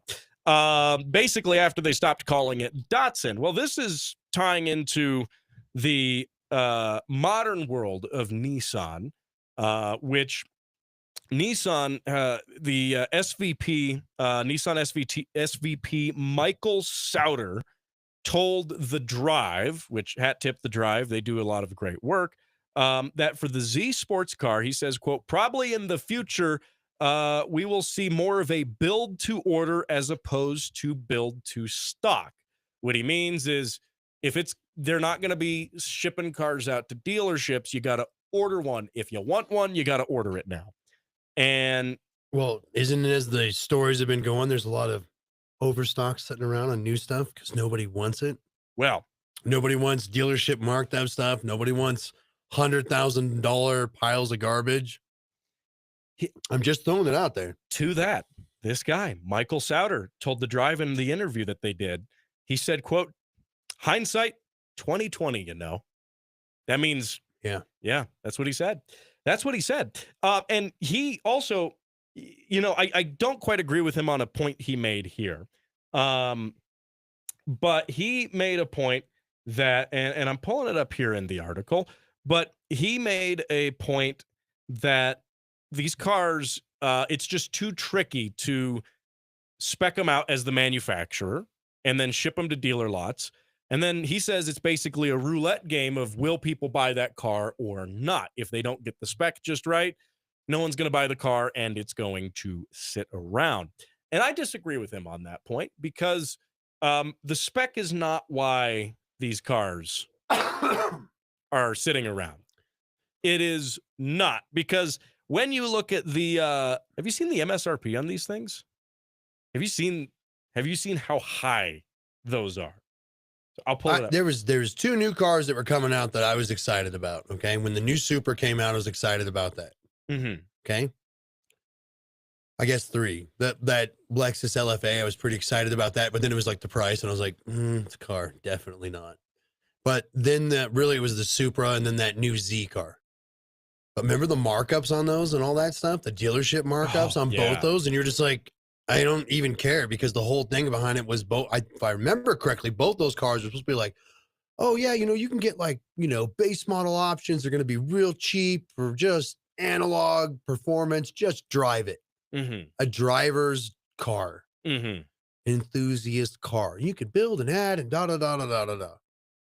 And if I remember right, there was a bunch of them marked up, and it was like $100,000 from a car that was supposed to be like, you know, if it was like super basey, like $30,000. Yeah. And it's like, oh, it's $130,000. It's $100,000. It's $80,000. It's not. And you're like, nah, dude, you killed the whole market for it. The Z car, I think, did that too. Cause it was, what was the big thing about it? If you want a baseline Z car, you know, it's going to be like N8 manual, and you'll have to option if you want an LSD rear end. If not, it's going to be open. But like, what was it? Like $23,000 or something it was supposed to be when they were talking about it before it came out. Way back before it came out. Like manual, you're going to have roll up window. You're going to have like nothing, but you can drive it.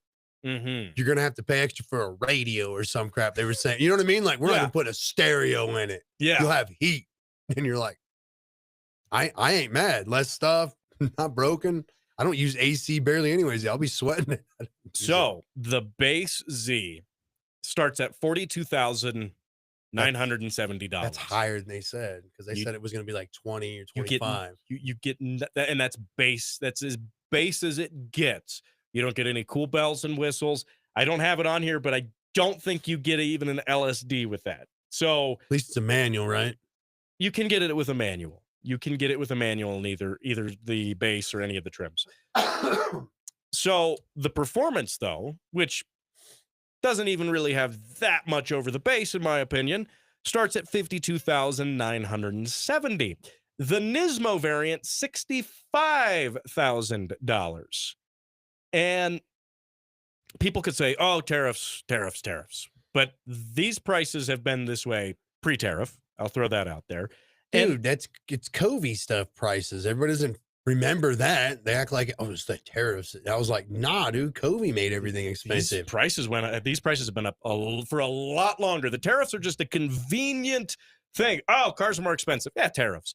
But we've been talking about cars being more expensive for a lot longer than that. I've been hearing rumors for import cars are going to get rid of that 25-year rule. we might turn out being like Canada, where it's like 5-10 year rule. That would be amazing. I would prefer if it was no rule, dude, because I'd be having a Suzuki Jimny in a heartbeat. A new one. Side They'd note, be like, "What'd you do? $8,000. What do you got now? What's the Hilux? $10,000. I got another one. you know The what? new one, the whatever it is, the little Yeah, modular truck." yeah. You know what I really want if there was no import rule on it, right? I want a Honda S660. Have you seen the S660? I don't know which one that is. It is adorable. It's a K car. Is it the little tiny one? It's the A tiny little circus car. convertible S6. You need to play only circus music while you drive it. Oh man, dude, my head would be like here above the windshield. Looks like a go-kart. But it is the closest thing to a modern S2000. Okay. Just throwing that out there. It's really, well, the best way to describe it is it's a modern Honda Beat. It's just a Beat. It's a newer Beat. Because it's mid-engine. It's mid-engine. So it's more of a, I do like the Toyota, what is it, the Sarah or whatever it is, but it's front-wheel drive. That's the only thing I don't like about it. I like everything about the it, gull-wing doors, except for that it's front-wheel drive. That's the turn-off. It's like, oh, front-wheel drive. You're like, this is sick. Front-wheel drive. Ugh, Ew. Yeah. gross. Well, and so I do like the little, what is it, the Suzuki Cappuccinos, the Honda the cappuccinos, the Beats are amazing. We already know I like K trucks and K vans. It's like, what are you doing? Packing myself in a sardine can and getting in there, and it's like, what are you doing? Yeah, I don't think it will happen that we will get rid of the import restrictions. I really don't. But if there's anything, it's rumors, it's fifth hand info. It's passing through here and there and pops up once in a while where they're like, we can hope, because they word it as like every time you read anything about it, it's like, oh, talks to get rid of the chicken tax, talks to get rid of the 25-year rule. And only us that have any imports really know what the 25-year rule is. Nobody else cares about that crap. But yeah, there's so much extra like safety stuff. Thank you, California, for your crap. You made it to where every affordable just econo box. That's what these were. A86s. That was an econo box, dude. That was made for women to drive to work, more or less. It was. No, you're totally right. All of them, man. You're totally right. That was like, you can go to work for cheap. Mm-hmm. Drive. Fuel's cheap. It gets good mileage. Mm-hmm. So them being balanced and stuff was just a bonus, an air. Just they cared about building stuff to last a little bit. Yeah. A side note, it wasn't even part of it. It just happened. Well, and these cars, I mean, even the performance version of, say, an A86 in its day, right? I mean, you're going up from like 80 horsepower to what, like 115? Oh, dude, when I'm driving old Kevin 11 around, because I just daily the piss out of him. When somebody's like, oh, I was like, whew, you beat 97 horsepower from 40 years ago. Woo-hoo.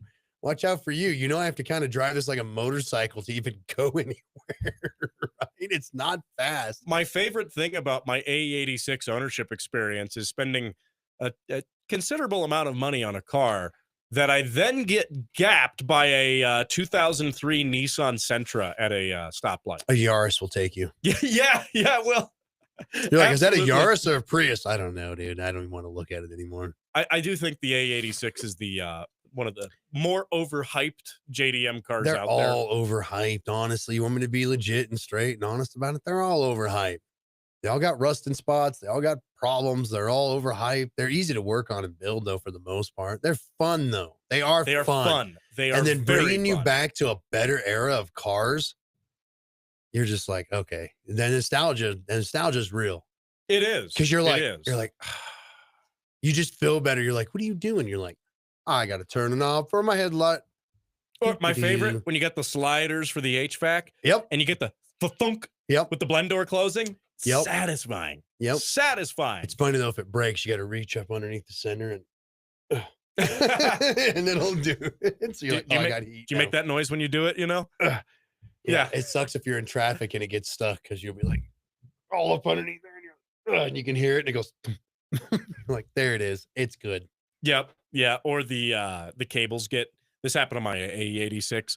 The cables have gotten so seized up that I went for the blend door one day and it just snapped. Yeah. It snapped it. So I was able to get the part replaced, and then I was able to get a cable out of an 85 Toyota pickup. I don't want to tell you what on Rock Auto. I don't want to tell you what I fixed some of them with. I fixed a few with like bigger paper clips and stuff. It's like, I don't care. It's mine. I don't care. I'm not selling most of the stuff I have ever. Anyways, it's my stuff. Well, and but I'll say that has happened before. But you know what? It's a 40-year-old car. I'll cut it some slack. Those cables, that blend door has been doing its thing just fine for 40 years. So it's amazing how long some of the older stuff lasts compared to new stuff. Yeah. And I mean, and let's not lie. Just like this. No, let's not even sugarcoat it. 4AGEs leak. Well, yeah, they leak. They're gonna leak a lot. I had a leaky front main, leaky rear main. They just do. Okay, look, all this old stuff, leaked. like the Toyota stuff's great and stuff, but let's not lie. Like 3.4 V6s, they leak. Everything leaks. Everything old leaks, but it just goes and runs. But that's it. You're dealing with little seep leaks. Well, that's how you know there's oil in it. Though. Yeah. No, it's fine. If it stops leaking, you have a problem. The point being with it is that it's just interesting how this old stuff can leak, not be perfect, and it lasts longer. The materials and stuff just seem to be better, especially in like mechanical stuff, like engine, transmission stuff, especially a manual transmission. You're just like, you have to warm up those transmissions or they don't like first and second though. Let's not forget. No. Yeah. The synchros aren't very happy if they're cold. No, because you're like, what are you doing? You're like, oh, good thing it's downhill. I kind of had to move a little earlier. 2/3. 2/3. What'd you do? 1/3. Hey, you're saving fuel that way. You're being fuel efficient. Yeah. That's definitely the reason. You're really just going downhill, and you're like, well, clutch in. Let's see which gear I'm allowed to have because it's cold outside. Well, and you will warm it up because of that. Back to remember the old warm up thing. Since winter is coming again, huh? Yeah, that's true. Do you warm it up or not? I'm on the bandwagon firmly of I get in and go. You're just terrible. My opinion has been unchanged from this time last year when we had this discussion. I get in, I go. Now, but I'm not wrong with I don't rev it out. I keep it nice. I keep it real nice till those coolant temps come up, those oil temps come up. I baby it, but I get the longest that it gets to warm up is how long it takes for me to put the clutch in, turn the key, turn the car on, and then put the seat belt on. When I get off work in the AM, I am warming things up. Now, I might warm up on a really cold day. I might warm something up, but that's not for the car's sake. That's just because I don't feel like getting in a really cold car. I'll start it, and then I'll go back inside and do something. And I know people are like, you're not supposed to do that. It's actually against city ordinance. I don't care. Actually, remote starts, it's not. Or if you have things like me, like you make your own slip keys, you can do it. I have. As long as everything's locked up. I won't say which vehicles, but I have keys that have become slip keys through just wear and tear. I have slip keys. I like slip keys. They're great. Yes, but yes, some do just turn into that after a while. My favorite thing is you ever have an old car where the key cylinder's really worn out and you just hand the passenger, hey, can you unlock the glove box for me? Just pull it out. Let's do it. Anyway. Yeah. But anyway, so back to this Nissan. Back to the topic at hand. Yeah, because we're living the automotive ADHD here pretty well. We're bouncing around, which is good. That's why we do this. The new Z, for one, by the way, doesn't have any of these things that we like about old cars. It is $52,000 for the version you want, frankly. $52,025. So yeah. Now on the radio show, I did run that Nissan ad. The old school ZN. Was it for the 280 or 240? That was for I think it was a 240. Here, we can real quick. I want to run it again because I'm trying to remember how much. I don't remember in the ad how much the car was listed for. I have to listen back to it again. Hang on here. Let's see here. $2,000. Where was it here? Hold on. We're running it on here. Generous size engine, fully independent suspension, disc brakes, and a 4-speed gearbox for well under $4,000. Under $4,000. Then we get this amazing music here.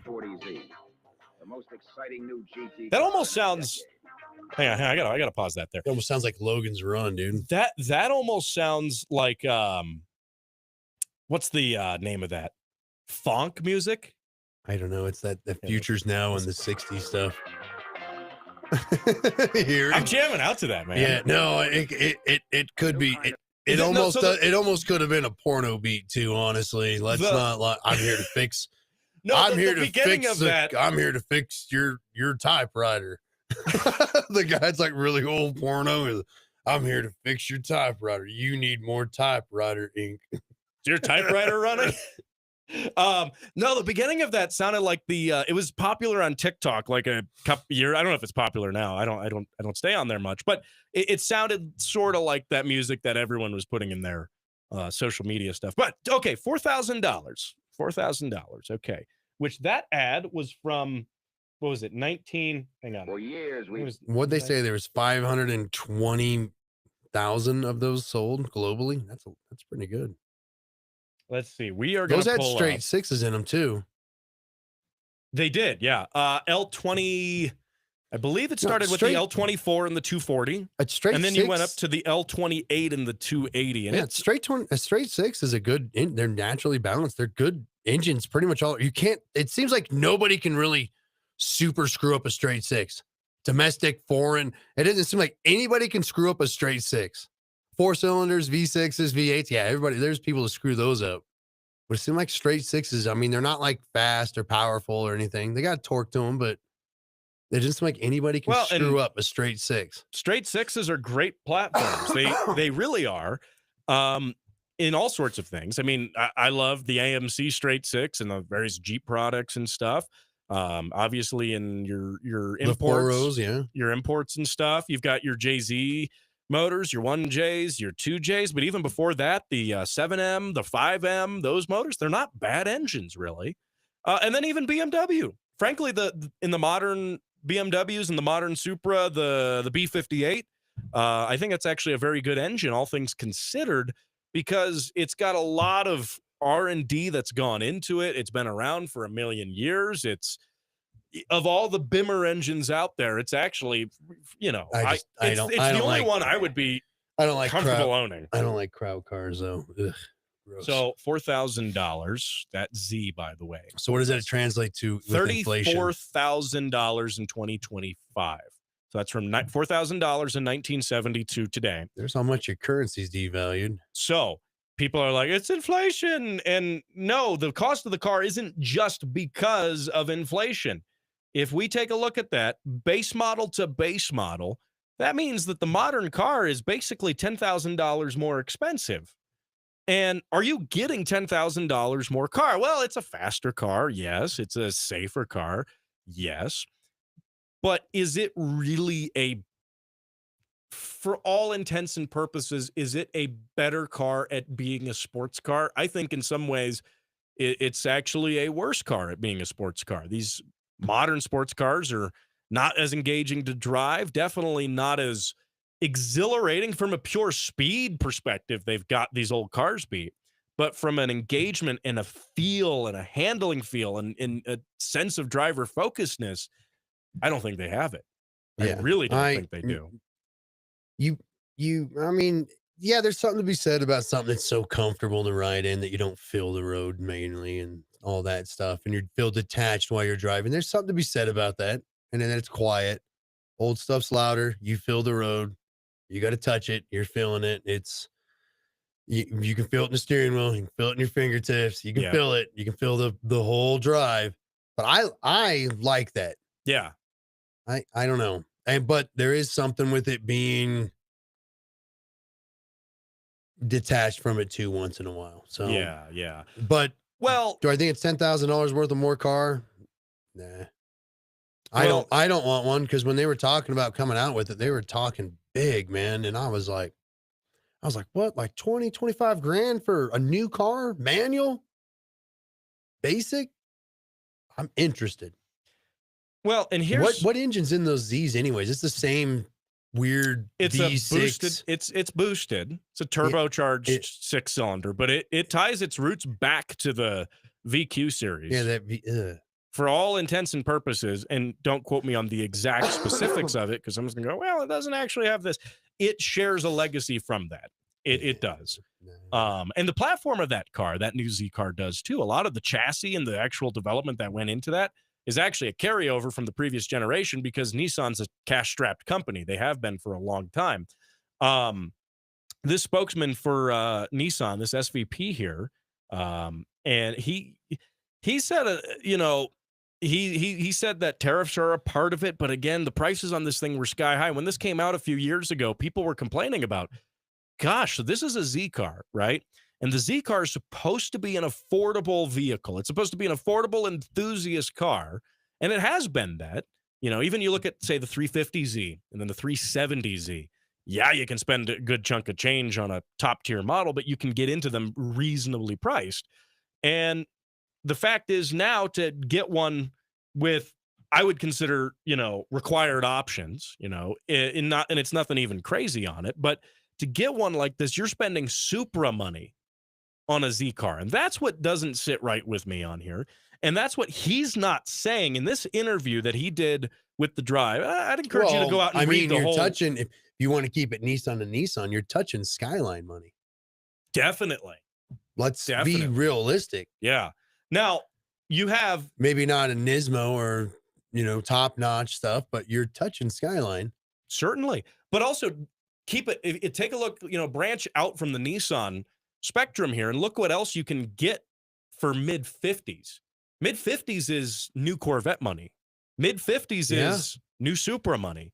Mid-50s that is new Corvette, isn't it? Rear engine new Corvette, isn't it? What's a base mid-engine Vet cost? I saw one recently for 55, but let me confirm it here. Let me pull it up here. Let's see. C8 Corvette.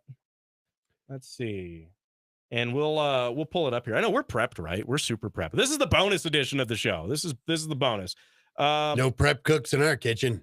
No prep November still, I guess is what it is. Something. Yeah, there's other things you don't do in November apparently too. But okay, the base retail price on here is they're selling, let's see, base is 68,000 they're saying, but these things are up on Auto Tempest, Auto Trader.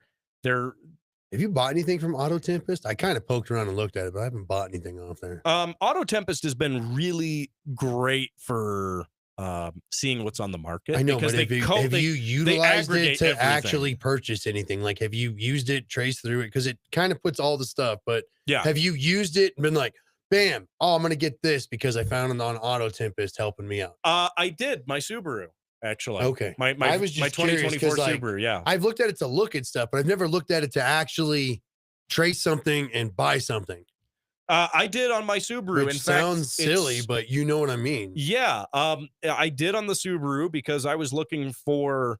I did a statewide search for those VBWRXs, and I put in my criteria on there, and I found a few for sale. And it ultimately led me to the dealer listing for the one I bought, which was a knockout deal. I mean, it was a certified pre-owned with 700 miles and $10,000 under sticker. So can't complain with that. So yeah, I didn't think about it that way, but I have had good success with that. Okay. And I not a sponsored thing with them at all. I use them often because it's a great way to see all of these listings from everywhere instead of just focusing on each website one-to-one. So I think the problem with this Z is, this thing is a low production car, all things considered, and as are enthusiast cars as a whole right now. But I think what this SVP of Nissan is missing, SVP Michael Sauter is missing here. And he said, and the news here that makes me think that Nissan is going to eventually can this car is because they're going to go to a direct order model. So you can't just get one at the dealer. You have to put it in. They don't want these cars sitting on the lots. And, again, he made the point that, well, we didn't trim it out right. It's a roulette of which options customers want and which regions. It's not because of the price tag. The price tag in any region is what's driving customers away. It absolutely is. And the fact that you're getting a much older car, it's a newer car. And I think they do look quite good. They have a nice throwback to the original 240 design. They certainly do.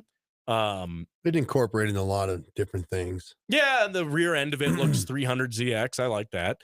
It incorporates a lot of things, but the bones of that car are 15 years old, at least. At this point, I think they're 20, isn't it? If not closer to 20. Yeah, if not more. So, Porsche obviously has had success with a model similar to this. They do a lot of dealer order type stuff. But it's Nissan and not Porsche we're talking about here. So I think this is just,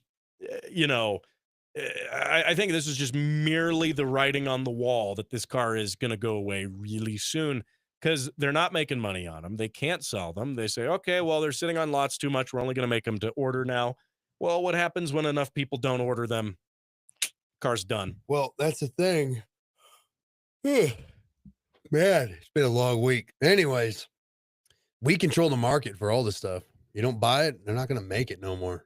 That's true. And then we start asking for stuff, and then they start telling us they're going to do things a certain way. Then they never do. And then all of a sudden it's a bunch of extra things, whether it's weird California rules that for some reason the rest of the country follows. That's always tripped me out. Like, I'm like, no, dude, you should have if you're going to do it like that, it should be a state by state option car or something then. Yeah. Yeah. Like whatever the California crap is, it just bolts on or something. And then you're like, whatever, I'm buying a Montana car, dude. Montana car all the way. What are you doing? I got a Florida car. What does that mean? These are freedom cars. I love that. Mufflers, never heard of them. Catalytic converters, she sounds hideous. EGRs, all this stuff. Nope. Just gone. Like, what is it? It is a car. Drive it. It goes to show how much power California has in the market, though.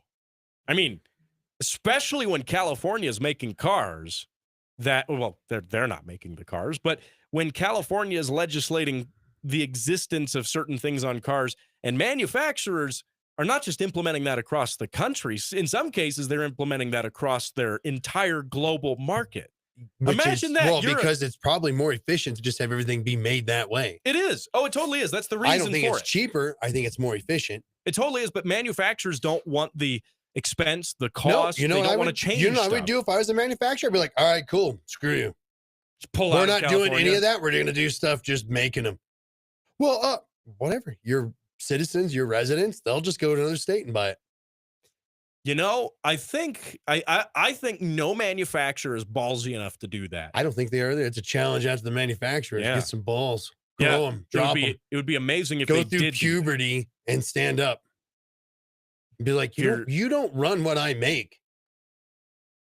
See, California thinks they run everything, and that's the problem. But And it's terrible because it's such a beautiful state. It is honestly just a beautiful place, and it's just ruined with legislation and politics and government and crooked, filthy career politicians. 100%. And it has ruined a beautiful place that'd be great for any and everybody to live. I'm telling you, it's car season year round there. no, year round all the time. But that's the thing, though, too. An hour you can go snowboarding, you can go surfing, you can go to the desert, you can go to the mountains, you can do everything there. Like, you really can. It is a very pretty place. Yeah, I'll agree with that. California as geographically, yes, as is the gorgeous. state, as the dirt, as it lies, yes, as an overall, not all the city stuff, not all the urban crap, but yeah, most of the rural stuff and some of the little like towns and things, they're fine. But a lot of the super condensed urban stuff's trash. But yeah. as a whole, it is a real pretty place. Yeah. And it's just ruined with government. Well, and you know, they like I said, they have a big swing in the car market because manufacturers don't make separate cars for different states. And I agree, it would be tremendous if a manufacturer, but the problem is California has such a population that it does contribute significantly to the bottom line of a manufacturer, for example. But I mean, if you were a manufacturer and really, I mean, imagine the cost, right? Because manufacturers are thinking, well, all these safety things, LiDAR, radar, this and that, lane, blah, blah, blah, South Park, blah. Those should be options. Yeah, but here's the thing. Think of a manufacturer. They're looking at their bottom line, and they're saying, well, if we pull out of California, it's going to cost us X amount of dollars because we're not going to have those customers. Yeah, but imagine how much you've invested and spent because of California. And imagine the thing when they're like, well, I live in California, but I don't want to buy one of these cars that cost another like 40, 50 grand, 20 grand more than just getting a Montana car. Yep. Getting a Florida car, getting a Texas car. I can't speak for Colorado because Colorado's just turned into a little California now. Well, we also follow. Shout out to Governor Polish Sausage, yeah, Jerry Poley and his garbage things. The guy that can't spell Constitution or freedom. What a ding. Can he spell anything? I don't know. I don't know. Man, I'd love to just fight him. Institute a system of government where you can challenge, you can dual challenge political officials. Yeah. Challenge to duel, choose your weapon. I choose fisticuffs. I knew you would. I knew you would. I spent decades making sure that my fingers don't jam. I'm not even going to close my fist. You spent all your time punching bricks, you know? Just with fingers, though. You're like, I'm not even going to ball up my fist when I'm in fisticuffs. It is. Oh, man. Well, hey, if you're catching this on the bonus show, I want to thank you for this. This has been kind of a fun, laid-back bonus show. I've enjoyed it. And let me know what you think, though. Is the Nissan Z going away? Is it? I think that's right. It's writing on the wall. I think all the new car stuff's just going to be ordered to pick up from now on. But they could implement that thing where it's like, oh, you're not in California, so you don't need ABC, XYZ, and it is cheaper. If they implement it that way, this could be a very optimal thing for the rest of us. Well, it could also shift us away from traditional dealership models if you're just ordering from the manufacturer, right? You're doing more of like a Tesla type thing where you just kind of spec it out online and then you order it.